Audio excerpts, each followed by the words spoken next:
Welcome to R&R Showtime with Robert, And Ryan. and today we'll be discussing Loki, Episode 2, The Variant. First impressions, brother? This is a great show. It's still a great show. Great show. Yeah. First episode was cool, but didn't really get me. The second episode here, this is where I was like, all right, excellent, popping off. Like, the first episode was just a good introduction. We got our basis, and we made to understand everything we need to kind of know to go forward, I think. But this second episode was like, okay, here we go. Real shit happening, and it's exactly kind of what I was expecting from the show, which is we are setting up the true moving into the future of the MCU with this episode. I think, I mean, the whole series, but this episode's actually like kicking that off. I would give both episodes an A score, like not A plus, not A minus, just solid A. Yeah, I would, something about that first episode. It wasn't like so amazing to me. If I was gonna say something, it'd probably be like an A minus. Really, this episode was an A. I would say like the only reason it's like they're not better is because there was episodes of WandaVision that like completely like.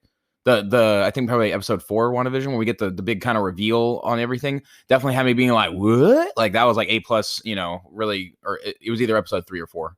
See, but like that episode is like an A plus. I think it was episode 4, but like honestly, there are aspects to the TVA introduction of episode 1 that were almost to that sort of what factor, like especially with like the Infinity Stones and stuff. But like I think it, like, if you want to compare it to WandaVision, compare it as a pilot episode, an introductory episode, and it's a far better pilot. Okay, yeah, I'll give you that. If we use the comparison of pilots, it's definitely better than that, and it's also probably better than Falcon and Winter Soldier opening. So yeah. With that in mind, I would say, yeah, it does have better. I'm just, this episode you think is an improvement on an already pretty solid foundation of the best pilot of the 3. Yeah, absolutely. Potentially the best second episode if you go just straight by episodes of them. Well, no, because the second episode of Falcon and Winter Soldier also had a decent. You didn't like the second episode as much. Yeah. I liked the second episode more than you did. Yeah, you're right. I don't forget. It's been a long time. Yeah. The second episode of WandaVision was just another part of the pilot, essentially. Which all Loki and Falcon and Winter Soldier are both hour longs. Yeah. So we have to really give WandaVision the credit of those first 2 episodes are like its first episode, and they were released at the same time. That was the pilot.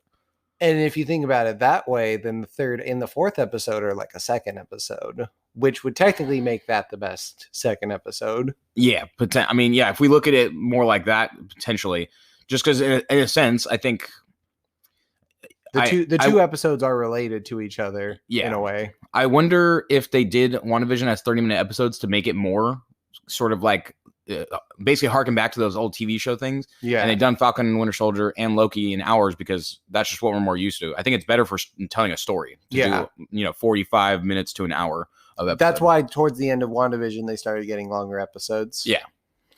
But yeah. Well, let's just hop right into our recap. All right. So we start in the 80s at a Renaissance fair. I like how we started a Renaissance fair. And then, like, the time comes in, it's like, it's Wisconsin, it's 1985. At first, they're like, it looks like medieval times, and then it's just like Oshkosh, Wisconsin. Yeah, and then it's just like, nope, these are a bunch of nerds. 1985, and the TVA pops in. There's even like one lady who's like, "Hey guys, you got to wear the right costumes. Some of us need this, you know." I love how they're like, she's like, some of us need this, you know. I don't know what was going on with her, but she seemed like what it really does make me be like, what is what's going on with you? Are you okay?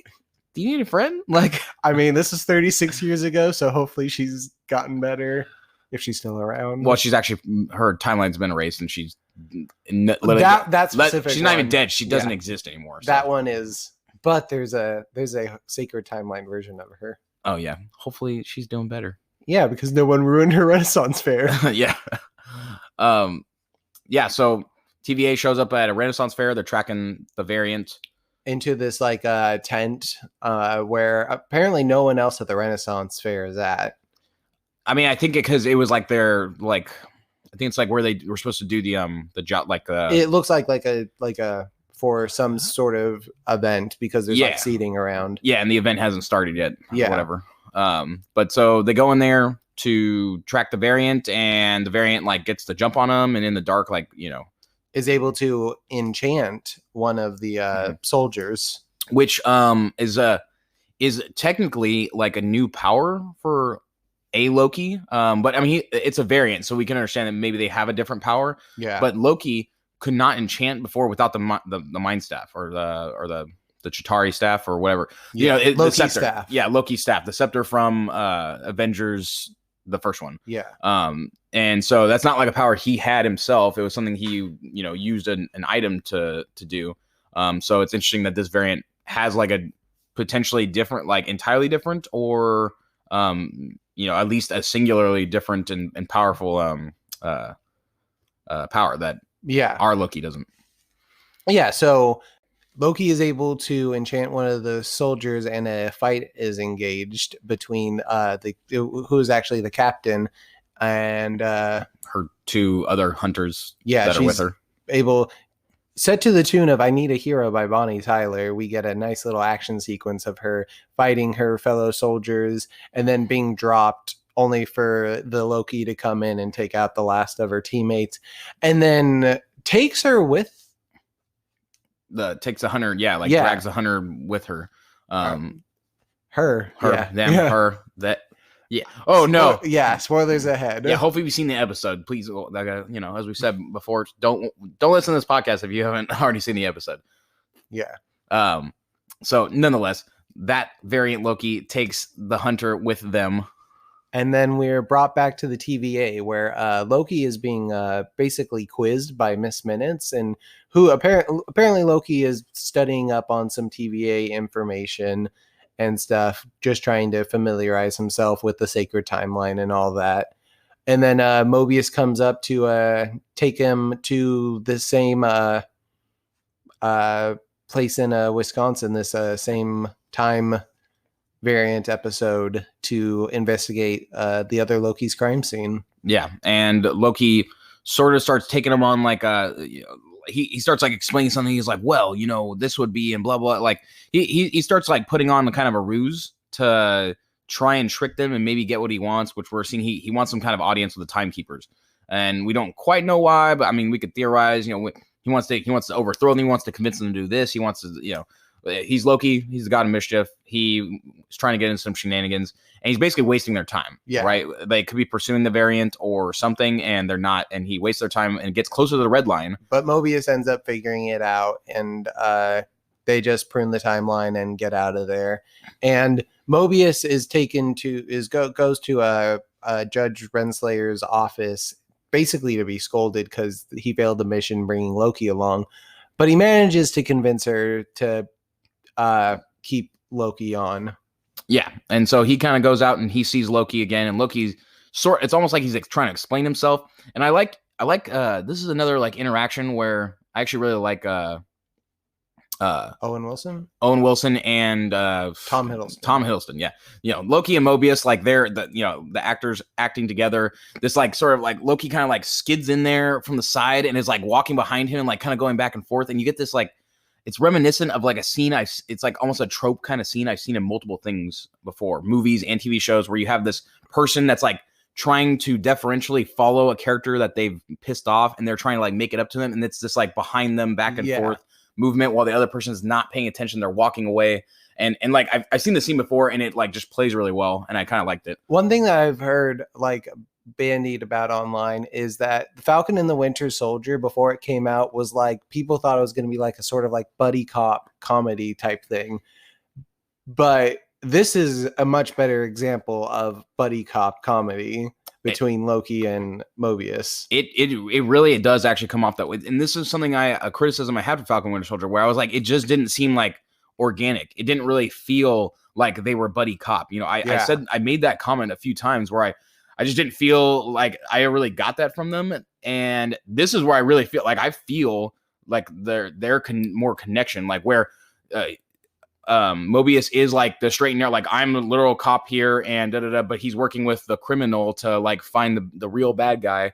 And I really get that play. It really does work a lot better for me here. And one thing I also want to compliment Owen Wilson on is, and I recognize that these scenes are shot further apart, but I just like basically the difference between how Mobius is talking with and speaking with Judge Renslayer versus how he comes out and starts talking to Loki. Because with Renslayer, he's like putting on the charm. He's like, hey, you know me. Like he has a smile on his face. He's like, he seems like he's not that stressed about the situation. But once he leaves the office, he kind of reveals that he is kind of upset about what Loki did, and he is a bit aggravated. But that's not something he was able to operate with the judge, but he's able to use it to basically motivate Loki. Yeah. And, through their exchange, Mobius kind of makes it clear that, hey, you need to stop fucking around. Like, you don't really get another chance here. And like, if you don't like do something or produce a result or be useful, like you're dead, like you're gone. Like, we have no use for you if you aren't helping us, move forward towards our goal. So he kind of takes Loki. He says, here, like take the stack of papers, go through everything, see what you can find, figure something out, figure out how we can catch the variant. And Loki starts going through these stacks of papers for, some indeterminate amount of time, basically forever. I mean, time works different than TVA. And then he gets bored and goes to see what other files he can take a look at, because he's not finding anything in the Loki files. Yeah. And of course, he's like, I need all the information on the timekeepers. I need all the information about the beginning of time. How about the end of time? They're like classified. And he's like, what can I see? And he's given this small amount of files related. I don't know specifically what it was, but basically related to him, I suppose. Yeah, something that he would actually need to, be relevant and see. I don't know if maybe they were giving him Ragnarok. Like they were letting him see more about Ragnarok or his own timeline or something. Because he was up there for Ragnarok, though this Loki has not seen it yet. Yeah. And so we do get the moment where he opens the file to Ragnarok and reads of the tragedy of what occurred. And Tom Hiddleston does a really good job, like subtly like showing like the pain of that realization in this moment. Like his home on the sacred timeline has to be destroyed. Mm-hmm. And tens of thousands are killed. Yeah. And what you said there, subtlety, right? It's not that he like has like a big burst of emotion, but it's this feeling of like Loki, a guy who we get the idea that this evil Loki has feelings, did feel for his mother who died and all these different things, but like has never showed it because he's always put on a facade. And we just get this moment of that facade cracking a little bit. And it really is just, it's really excellent. This is why these episodes are elevated and do feel better than, a lot of the, some of the things from WandaVision and a good amount from Falcon Winter Soldier. Yeah. Like, just to say, Andrew Mackie and Sebastian Stan did good jobs, but like, I don't think we ever really got, even just in the first two episodes of Loki, we've already got like a few of these like moments of like, just really strong, subtle acting that I don't think we ever saw in Falcon Winter Soldier. Yeah, I was just about to say, like, we Tom Hiddleston and Owen Wilson alone are the two strongest actors we've gotten so far. I think Elizabeth Olsen gave a bit of a run, like in terms of quality, like in parts of it, Elizabeth Olsen did do quite a good job. But I think in 2 episodes, Tom Hiddleston is already like beginning to like sort of like give her a run for her money. Yeah. Like moments like I remember that even would somewhat match up to this are like when I can't remember character's name right now. Basically when Scarlet Witch is sort of discovered that she's kind of aware of what's going on right after her kids are born. Monica like confronts her in that moment. That is like a moment where she goes from that like the turning her like happiness and like the I'm in this little like perfect world thing into the like who are you? Like, what are you doing here? I like that change. That was some really solid acting right there. But like, I don't know if anything's really coming up to the caliber. Again, it's really about the subtlety. The fact that it's so subtle, it's not overt. It's not like a big, huge thing, because it's easy for you to go from being really happy and everything's great to you're now angry and upset, right? Yeah. But to just barely show in the moment, like this little, like how hurt you are by something without, doing anything other than like just a look, really. I think we can have a later conversation about whether Elizabeth Olsen or Loki, as a whole of either of their series. Maybe when we get to the end of Loki, we can have that conversation about who did a better all-around job. Mm-hmm. At this point, I do think Tom is giving her definitely a run for her money, but I think they're fairly close in caliber. I think Owen Wilson gives Catherine Hahn a run for her money for supporting role. Yeah, but I would like to see where the story goes, because you have to keep in mind that Catherine Hahn was basically doing this like weirdly fake thing most of the story. So yeah, we got to give her a little more credit, that she didn't even get enough like screen time to like play out her role as much until literally the last 2 or 3 episodes. So that's true. Yeah, but moving on. Loki is searching these things. He's a little bit hurt by seeing Ragnarok, but in Ragnarok he finds a clue, and he goes to Mobius and sort of tries to explain like a theory he has about how maybe they can find the Loki variant. And in doing so, he does unspeakable things to Mobius's salad. Truly unspeakable things.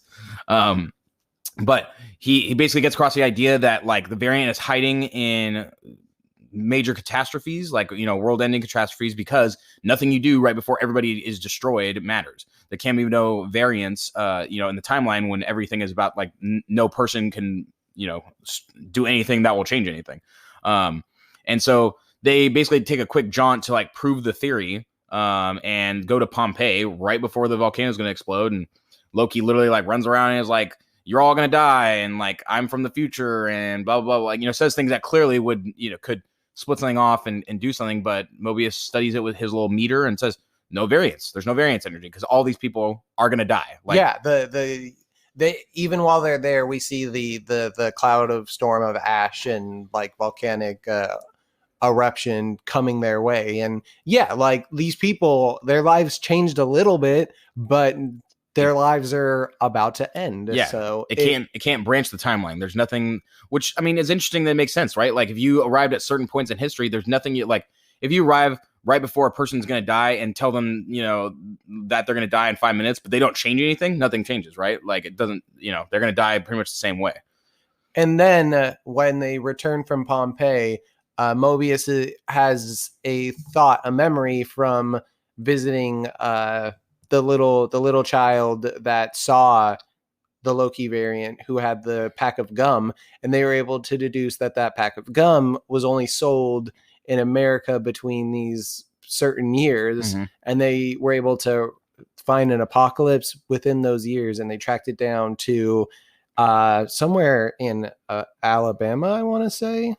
Hurricane in Alabama 2050. Yeah, that basically wipes out this large mall superstore type place. Mm-hmm. Yep. Oh, hey, before we get too far and keep going here, I want to go back and mention that during their conversation, there's a point where Loki and Mobius have a whole conversation about jet skis. Yes. I can't believe I forgot the jet ski. Yeah, the jet ski, man, it's huge. It's super important. It's going to be a big deal later. Like jet skis it's definitely a hint at the end of the. In the 1990s, a man created the perfect fusion of form and function that we call the jet ski. Yeah. I just want to get back to it because I feel like it's just this funny, interesting thing that sort of gives like a perspective on Mobius, because we don't really know like what the people in the TVA are like. Yeah, I mean, okay, so like I've read some things. I know that Mobius in the comics is supposed to be like a clone, but we see a lot of different people in the TVA. Like it's not like all clones of one person. It would actually make sense if they just clone one guy and had like a million of the same person or a bunch of the same ish people. But we don't know what they are. Are they like people taken from points in history, or are they people taken from the beginning of Are history? they not people at all? Yeah, like what are they? Are they aliens?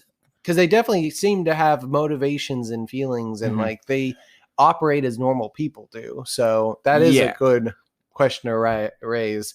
All I know is that we as a society deserve to see Owen Wilson riding a jet ski by the end of this series. If I don't see Owen Wilson on a jet ski, I'm gonna boycott. I'm canceling my tickets to Black Widow. Absolutely. I'm not seeing any more Marvel. I'm gonna demand to see Owen Wilson on his damn jet ski. So I'm throwing away my Disney movie collection. In fact, if it's not Mobius on a jet ski with Loki riding right behind him, I mean, a man can dream. Hugging him around the middle with his head rested on his shoulder. As Mobius one-handed pumps his fist in the air and is like, yeah. I'll be pretty disappointed. I mean, Disney knows that they have to give us that now. Yeah, even if they didn't out there, even reshoot, go reshoot, fix it, go. Yeah. Nonetheless, yeah. So we get to the Rocks cart, which I think I saw on something online that like apparently Rocks cart's like featured all over, like it's like a Marvel canon thing that's in a bunch of the movies and stuff. So like it exists, you know. It's not just like it wasn't just made up right now. It's existed in the Marvel cinematic universe with little hints around the places, though I've never noticed it in any prominent way. I can't remember it. And we have, you know, a full team, Mobius and Loki with Hunter B12, right? B15, yeah. B15 are like leading a squad of hunters in there, and they go in and engage. And we kind of have like a split up, and it's Loki and Hunter B15, and Mobius leading the rest of them. And almost immediately, I mean, Loki and Hunter B15, they spot someone that's like looking for stuff, and they're like, you know, could this be him? Like, you know, in disguise. And sure enough, I mean, they basically approach. It's funny that they approach and they seem ready, but then it was just like, bam, gotcha. Like, yeah. How, you expected it. How did you really get tricked by that? I mean, well, because she wasn't about to just randomly prune like a random guy. I think part of her was like, she wasn't sure, and they don't know what his power. They didn't know he could. They didn't know this Loki could enchant. You know, here's the thing, and this sounds really terrible, but if we know all these people are about to die for sure, why not just prune them? And be safe. That's fair. Yeah, like it actually literally would change nothing. It's not like you're not doing something you're about to do anyways if you're going to reset this timeline. Which actually, I guess they're not going to reset the timeline. It's just going to, they're not going to reset it. But again, this guy's going to die. Also, though, if they prune the Loki, then they don't know that they've pruned Loki. But I guess that makes sense. They wouldn't know. They have to capture it so they can. And plus, I guess they have a thing like they give them trials, right? Yeah. So I mean, some people get trials. Yeah. So I mean, they at least capture them and bring them into the TVA when they do it. So there's like at least a facade of a trial, even though it seems like the outcomes are essentially predetermined. So but the guy was being possessed. We now see that power again that we saw at the beginning, and he takes over Hunter B15, and we get Loki speaking to Hunter B15, but really who's controlled by the variant Loki. Yeah. And so they start having this monologue, but it's really dialogue. Yeah, because Loki's two people responding. Yeah. And we're really not actually getting a lot from the variant Loki. The variant Loki is being very like evasive and not really confirming or saying it. They're just, it's almost as if this Loki, like the other Loki, is stalling. Yes, precisely. And we get cutbacks to Mobius and the Hunter team, and they're like, you know, they're like in the back in the hurricane shelter, trying to, you know, they're like, oh, what's going, you know, like, and we see a little bit of this like difference in Mobius and the Hunters a little bit, because Hunters are literally just like, they're like, you know, we're searching for something, get out of the way, move. They just start going through people's stuff, and Mobius is like, hey man, like, what do you know, like, chill out. These people are afraid, but they don't need to be afraid of us. And he's like, who cares? They're all gonna die. Yeah,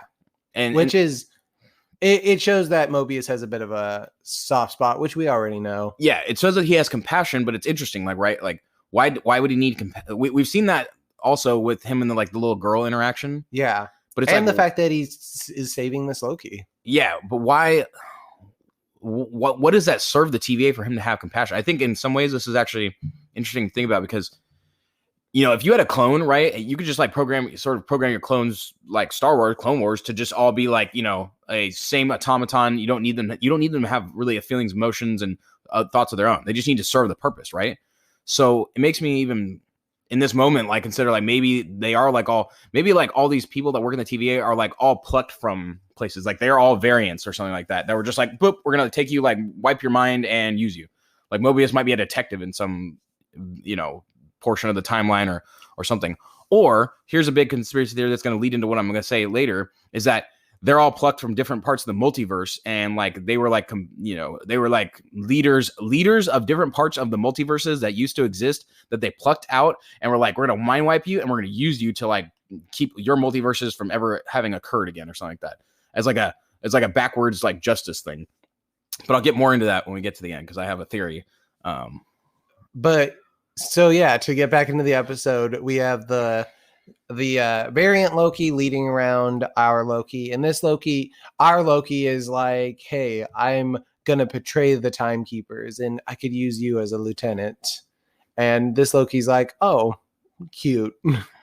You think, yeah, that sure, yeah. The variant Loki is just really clearly not impressed by our Loki.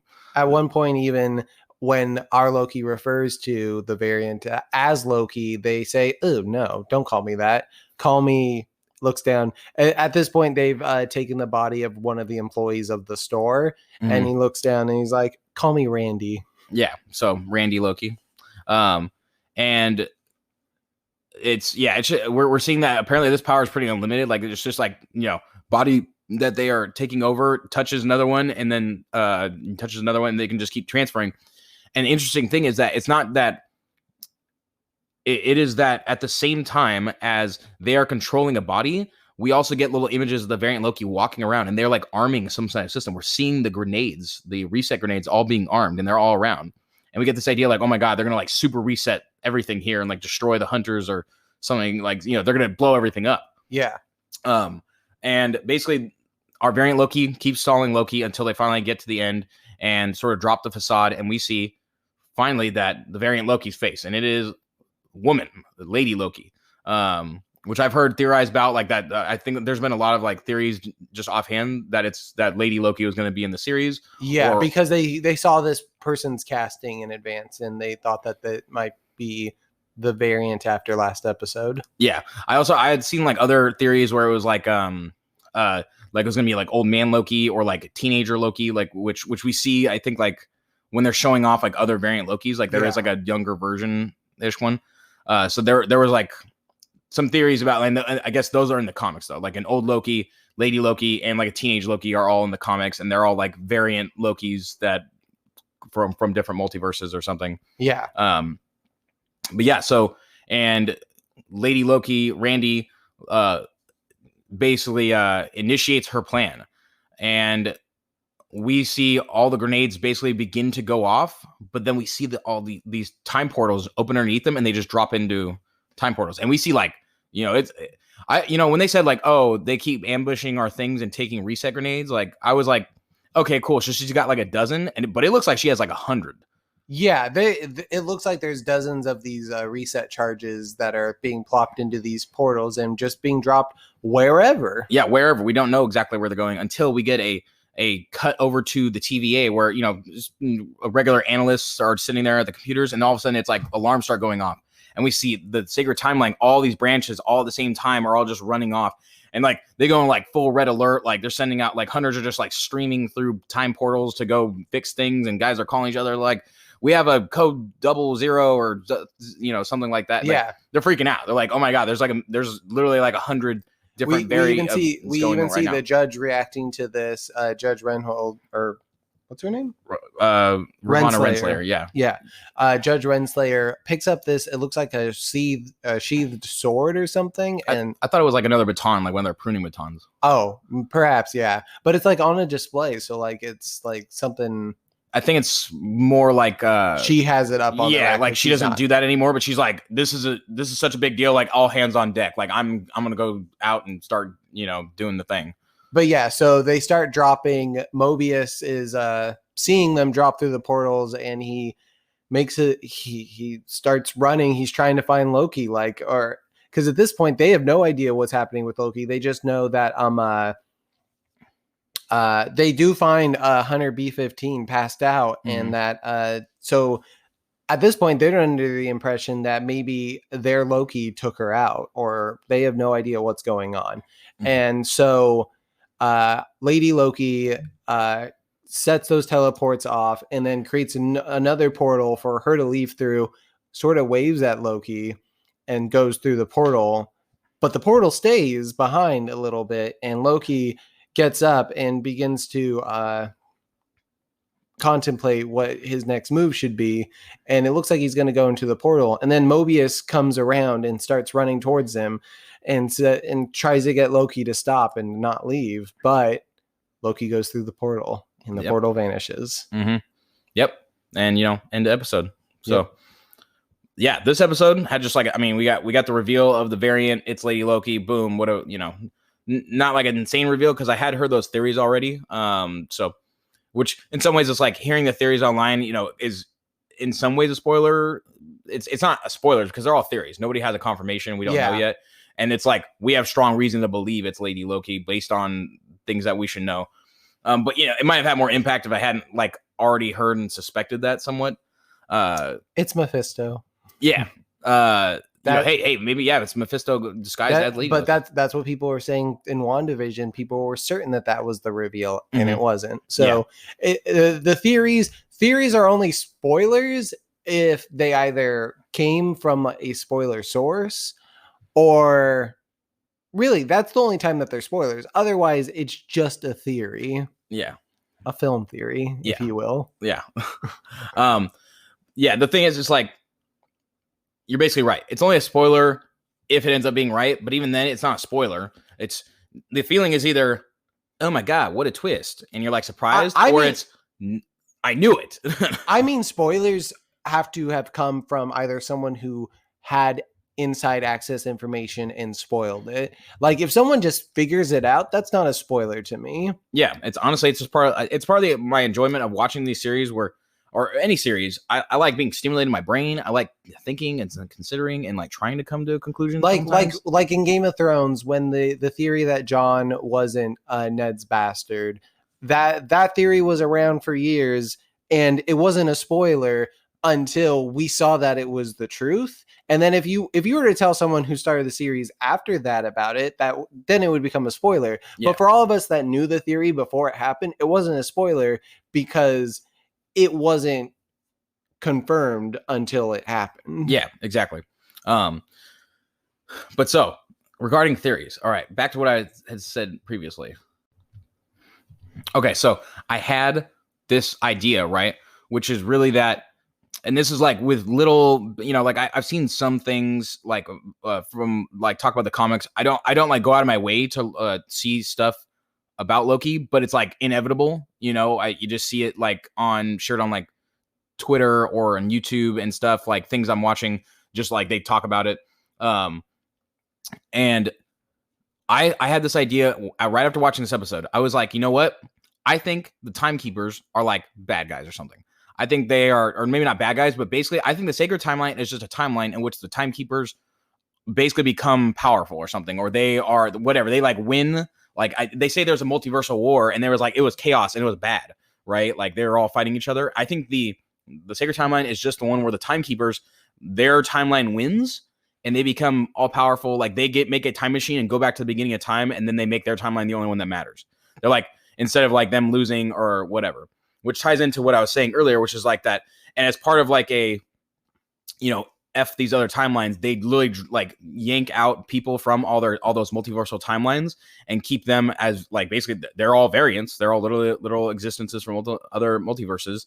And they like destroyed the other timelines, like fought them all. And they're like, we're the only timeline that wins. And so they go back to the beginning of time and make sure their timeline stays being the only one that ever exists. So I think that like, and all these people in TVA, like they just follow the purpose. Like even Loki in this episode is questioning like, why Mobius does sort of what he does. Like you're basically just doing these things because you're supposed to. You don't really have a reason. Like you say the Timekeepers are like, we keep hearing the Timekeepers almost being referred to like gods. Like, yeah, like with just blind faith. Like they say like they're doing the, they're making sure everything's cool and we have to do this. And at this point, we also find out through Mobius's conversation with the judge that apparently Mobius has never seen these timekeepers. Most people probably haven't seen these timekeepers, but the judge apparently has had access supposedly to see the timekeepers, though not often. Yeah. And so that was kind of a theory that I was formulating before I basically watched some friends mentioned some things to me, and they sent me a video where it put together stuff that like I was already thinking and gave me like stronger confirmations of my already theory. Like basically put some real names and things into it, which if you please, I would like to share, because I thought it was kind of like it all does line up, and I think like part of the coolness of this. Yeah. So there's talks about how like there's King the Conqueror, right? Which in the comics apparently, and again, like everybody can correct me if I'm wrong, like whatever. I'm just going to tell the best of what I've heard and learned. King Conqueror is like, just a big, Marvel villain but he is involved with time travel. Like he time travels to points in thing to like, win against stuff. And it's like a mercy. He's part of a multiversal, like, fighting sort of thing in the comics. And he's confirmed to be a part of the MCU already. He's supposed to be in the next Ant-Man and the Wasp movie, correct? Mm-hmm. Yes, in Quantum Mania. So in the comics, they basically say that like King the Conqueror and like Ravonna Renslayer's original, wherever she comes from, is that she is like a consort of King the Conqueror. And so like they are tied together, right? I saw a picture of King the Conqueror, and like before it even got to this point, right, I was like, that looked familiar, sort of, right?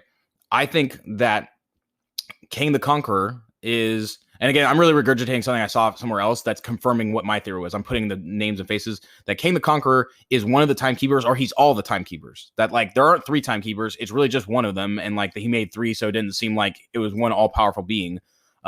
And that Ravonna Renslayer is like a right-hand lieutenant and knows that the plan is to basically make sure that the Sacred Timeline, which is the one where he won, where he beat the multiverse, like the multiverses were fighting King the Conqueror from trying to destroy and win and be the only timeline that exists. And he won. And so he went back in time, created the TVA to make sure that his timeline stays being the one that wins.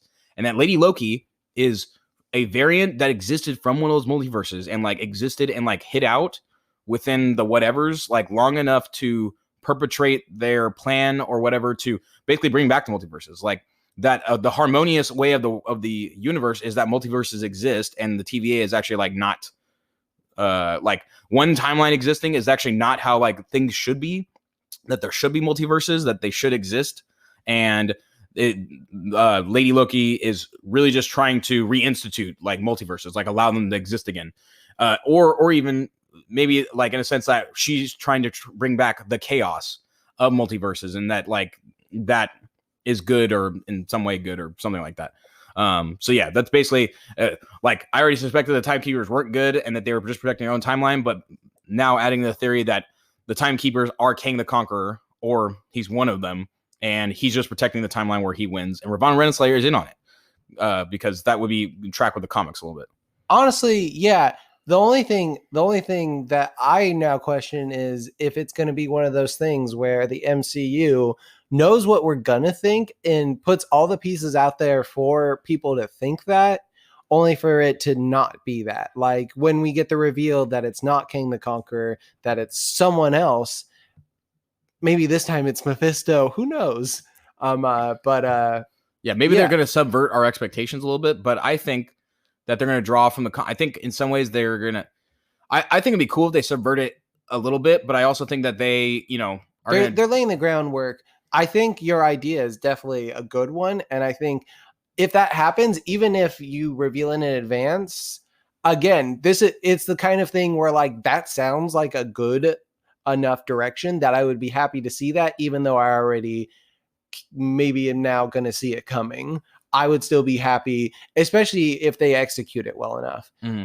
Another thing that I had learned from basically a review recap I had watched of the show is apparently some people online found some detail. I think it's in like a translation of like the cast from a different region, where the actress for Lady Loki is Because in English she's listed as the variant, but in another language it translated to a name that, when reference to the comic books, is connected to a different character, not a Loki variant, but an associate of Loki's, the Enchantress.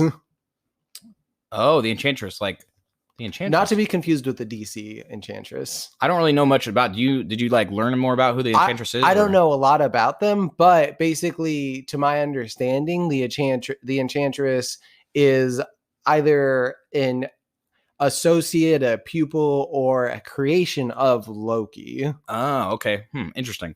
And so in some ways, maybe we're getting not just this Loki variant isn't just a Loki, but is like literally, obviously it's literally supposed to be a different thing. So maybe she's supposed to represent what the comics say. Like, this is the Enchantress in the comics, and this is how we introduce her as a thing. Yes. So it could still be Loki. Like, she could still be a variant of Loki, because the MCU is going to maybe take a different spin on it, but it could be a form of this character. Right. Yeah. Okay. I think that'd be interesting to see. And the fact that we've already seen her exhibiting Enchantress powers. Right. That just makes sense. So that's another thing where it's like, maybe that's who this character is. And I don't know a ton about this character, but maybe her motivations are going to play into it, because I do believe she is a villain within the comics. Right. Yeah. No, I mean, that's actually really interesting. I've never heard that. And so it's kind of cool to learn that too. And see how again, I like how the MCU is going to basically, they're going to try and give us what we want. Right. I think in some ways they're going to give they're taking, I mean, like, all the things they've done so far are taking from what the comics are and honoring, I think, some of the heart of those things, but making them fit not only into the MCU, but also using them in the way that they want to drive their, the cinematic universe forward. And so, I mean, it's cool that they're going to incorporate her in that way. Like, it's kind of like in Captain Falcon, Winter Soldier, how, the other Captain America, like in the comics, apparently he's like way more brutal. Like his parents die and he starts just like killing people and basically goes like full evil, and then becomes like US agent, which is also part of like the Dark Avengers. And they're like, and he's basically like evil. But in this one, it's like, he didn't go like stupid, like ridiculous evil where we're like, oh my God, you're a bad guy. He just did a bad thing and kind of fell from favor. The MCU has been subverting expectations about comic book characters since Iron Man 3, when the Mandarin wasn't the Mandarin. Yeah. And so I would like to see them perhaps subvert expectations, but I also say that I like this theory, and I kind of I think it would make a lot of sense if it actually goes the way. I mean, I think it'd be cool if I feel like that seems logical, what you're saying, because of that translation that she could be the Enchantress, or at least the equivalent character in the MCU to that villain in the comics. Yeah. But I feel like it makes sense. I mean, I've said before that this multiverse, like this show is really going to be like our branch into what the future of the MCU is. And if Kang the Conqueror is going to be potentially like one of our big bad evil guys of this new phase of the MCU, where clearly we have multiple, like at least two movies that we can for sure know: Multiverse of Madness and Quantumania. Like Quantumania, I mean, what does that mean more than we're dealing with some straight quantum, like multiversal, like crazy things, and Multiverse of Madness we're having directly in the title. And Spider-Man No Way Home, we're almost like No Way Home being your timeline, getting back to your timeline, being a part of other things. Or, I mean, well, that one could just be he's become a pariah, he can't go back home. Yeah, so. maybe that is it, but I really think it's going to be like tied into multiverse. We already have these things with our other Spider-Mans who are supposed to appear in the Doctor Strange movie, not the Spider-Man movie. Yeah, but yeah, Multiverse of Madness. Like, pull them in. So I think it's going to play into No Way Home as well. Maybe we'll see, or at least a post-credits thing. But here's the question: Multiverse of Madness. Do you think that Multiverse of Madness is the multiverse that's being created in this episode, or is it an even more branched out Multiverse of Madness that is linked into the Scarlet Witch as she's doing her thing? And what? Yeah, I mean, I'm just saying. I think this sets up those movies and like what we're doing ahead of time, and to introduce Kang the Conqueror right now. Like, here's the thing: in a Multiverse of Madness, in a Quantumania, in a like No Way Home, where I think there's gonna be multiversal things in movies where there's really, we'll just boil it down this. In a movie with multiverse of madness, where's the TVA? That's the question. I don't think I think by the end of this series they're probably destroyed. Like they're not. I think like the people in the TVA are gonna realize like we were all plucked from other multiverses, like, and that multiverses are like a natural state. Like it's gonna like turn the whole thing on. I think the TVA is gonna like implode on itself. But is it just gonna be the TVA? Because we saw that it's this big place, so there's other like areas of the TVA, like what are going to be the ripple effects of that? Like these people, like sure, maybe they stop protecting the sacred timeline, but like what are they going to do? If your theory about them being all mind wiped when they realize who they really are, what are the implications of that? It's such a daunting like thing that we're still just on the precipice of. And the fact that the MCU has been able to get to this point is really like, Endgame was already like an achievement of cinema, quite frankly. Yeah. You know what? I remember when Avengers came out, and that was the biggest deal in comic book movies. Mm-hmm. And to think that that movie was such a big deal at the time is like almost like cute compared to Endgame, but like this is now making Endgame start to look like that first Avengers movie. Yeah, a little. I mean, like, yeah, we got a huge thing where we're like, all right, all these things that we watched and tracked across all these movies are going to come together. Now we're getting the potential that we're going to be seeing stuff like, again, like what I think a lot of people heard about, that the Spider-Mans from these other Spider-Man universes are going to be pulled in these things. That we could potentially be getting, like, we're talking getting the X-Men pulled into the MCU.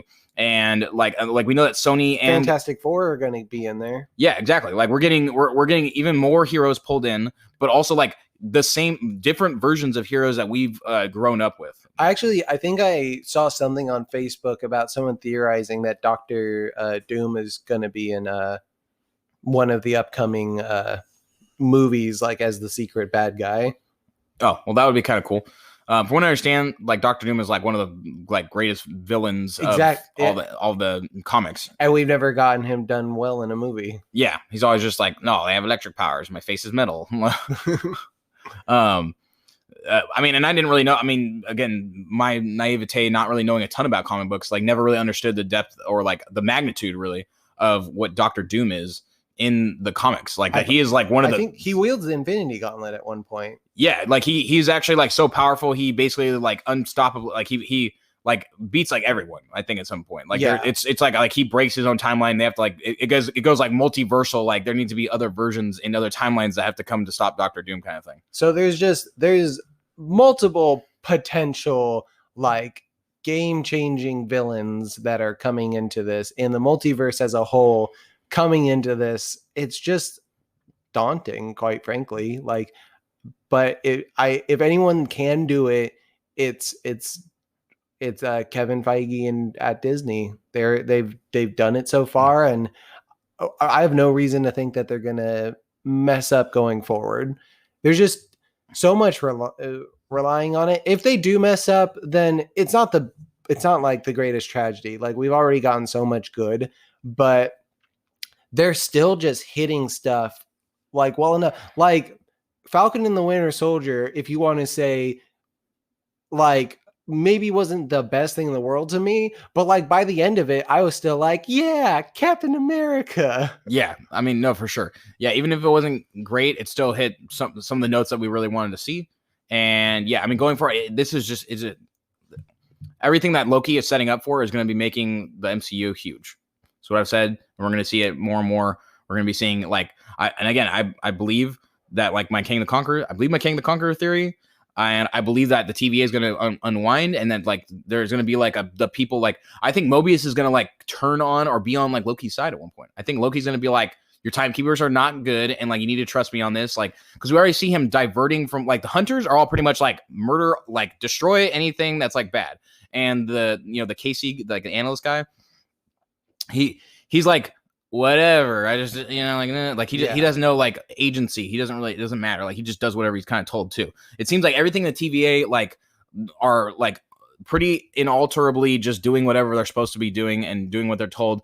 But Mobius has like a variant, sort of identity to him. Like we already see him kind of doing these like things that are out of the ordinary, somewhat like this little bit of compassion for Loki and things, and it's like and what even is he? He's like a special agent of the thing, so Yeah. maybe he has to think like that to he has to think in a variant way to like catch variants. We actually get a little bit of dialogue about how he's not the only agent reporting to the judge, and like we don't know enough about the hierarchy of this place, but like to think we can guess that he's basically like a detective.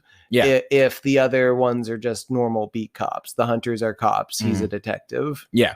But I think another theory is that, like Mobius is going to join, like Loki's going to make like a plea to him and be like, hey, you need to understand like these things, like everything's not what it seems. I'm not trying to trick you. And it's going to be like a real, like, is he trying to trick me? And like, it's going to be like a weird like thing, but I think Mobius is going to end up siding with Loki, and they're going to like go against or try to like right the, whatever the timekeepers are. And the TVA is going to implode. Like it's going to straight be destroyed utterly, because I don't think that power can keep existing in a multiverse at all. Like, how can there be a TVA if there's a multiverse? Like, how can there be a thing that's essentially outside of the multiverses that can like walk in and like just like can with a grenade that they apparently just have tons of destroy all of like that timeline?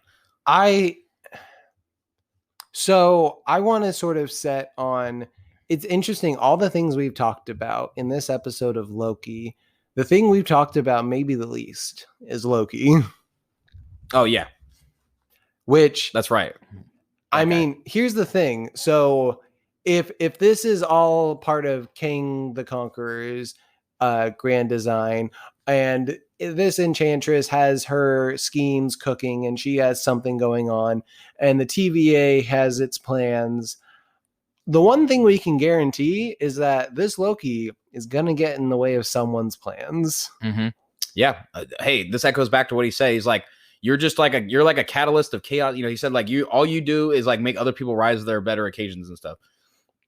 And I think I would like to see them maybe do a subversion of that, like that moment. Mobius saying, this is all you were good for, right? Like this is a moment where I think Loki is going to subvert that, or he's going to turn that over, right? He's not just going to be an agent for other people to become their best selves, that he's going to become his best self during this series, and or maybe even be, I don't know, like I guess maybe he might fulfill that role also. Like it might be saying he will fulfill this role, but also we're going to see him become his best self during this. Like he's going to like see maybe what the other Loki's doing and like side with. I think he's going to be like, I'm going to change you, Mobius. Like I'm going to change you into your better self, which is a self that recognizes the truth here.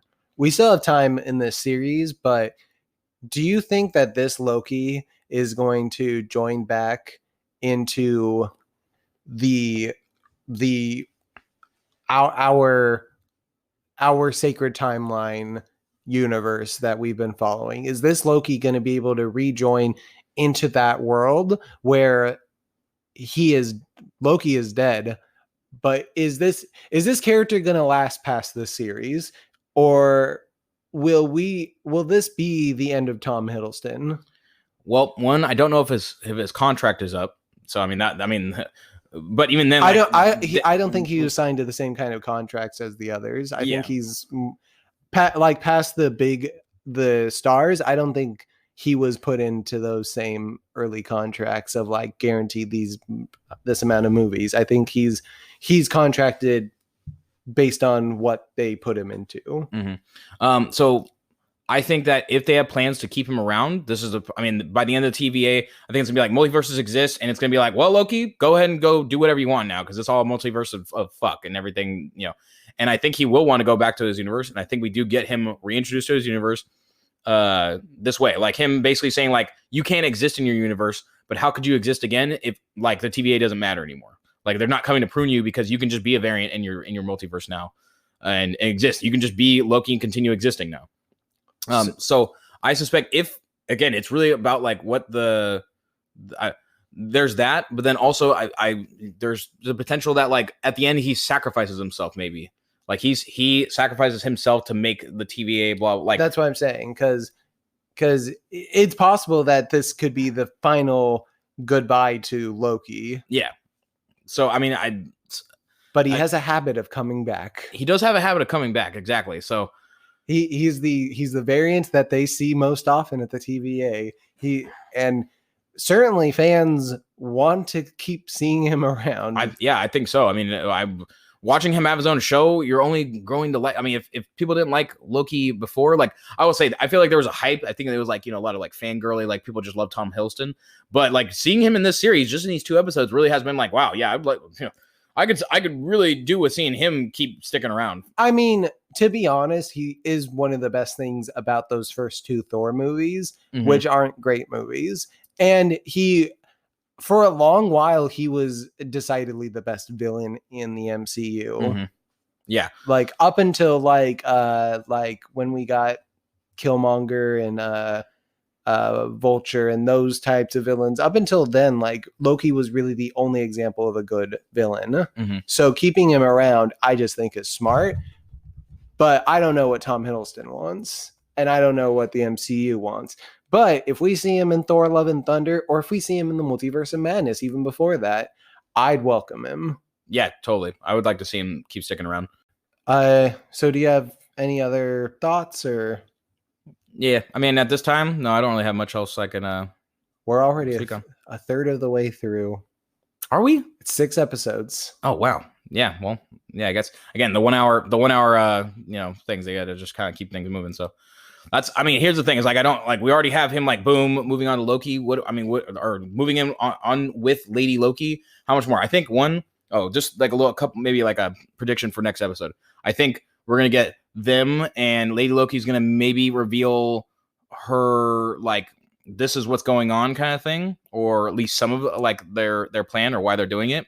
And I think Loki's gonna end up going back to the TVA and trying to like be like, or I think Loki's gonna betray her. Like it's gonna be like, I'm on your side, sure, betray her, take her back to the TVA, but then really have like betrayed the TVA also, like getting that Loki inside, and then get Mobius to join him. It's kind of how I'm seeing like I think things might go. See, like he's gonna be like it's gonna be like a ploy for him to immerse himself more in the TVA and say, hey, look, I helped you guys get I went after him and I led you to her, like so you'll trust me more, and then like gets a little further in the TVA, and then the Lady Loki's gonna like get escape kind of, and I think we're gonna see something like that happen.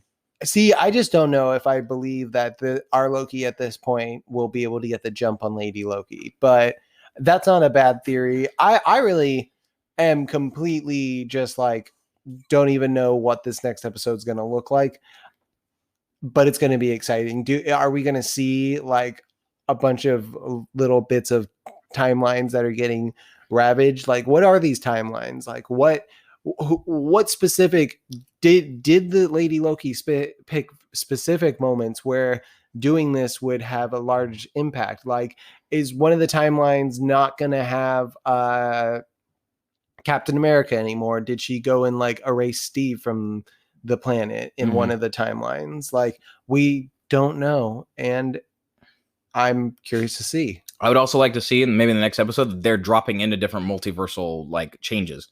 It'd be really crazy to like. I mean, it'd probably be too much like production to like incorporate too many like key scenes, but like I'd really like to see stuff like they stop at Ragnarok or something. Like they're in the city while like something's happening, and like maybe we just get like in the background like the big battle occurring, and she's like, "Look, here we are. Like this is like blah blah."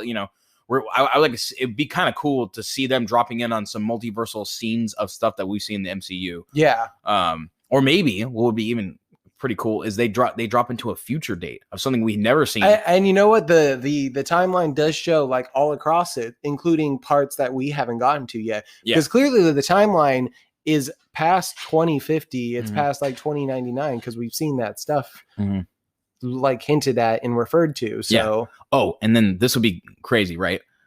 You said you would welcome seeing Loki in the Multiverse of Madness. What if we have them dropping into a future timeline that's in the Multiverse of Madness, and it's literally them standing there, and then we get later when we watch Multiverse of Madness, them being there where like some rifts are opening in multiverse, and we see the exact moment of them like standing there, but maybe we're just watching it like as Stephen Strange from afar. I would love that. Like we just see a clip from a movie we haven't seen yet, basically. Yeah. And here's the thing is when you get into a multiverse, you have to start like the Disney's got it out for them, cut out for them to say, in the sense that to really make these things play, you have to start be thinking ahead where like if there's gonna be a multiverse crossover here, we got to see it back here. If we're gonna be playing with the future and a past, and you can control what you display in these episodes, we need to see them like being smart enough to really play them. And I think that would be so perfect if you're like, hey, past, present, future, you saw this thing in Loki and we're showing it to you here in Doctor Strange. We see multiple moments in Loki and we're seeing him in Doctor Strange,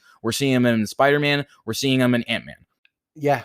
I think that's what I feel like if they're really big brain about it, that's what we should see. I mean, they have all the money in the world to pay people to be big brained about it. Yeah, exactly. So I mean, but hey, you know what? There's gonna be some internet nerds that are like, actually, this doesn't line up to the timeline as established in this episode.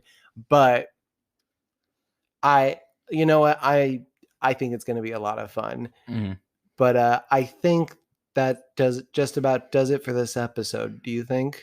Yeah, I think so. I got all my theories on record, so if I end up being right, I can go back and say I told you so.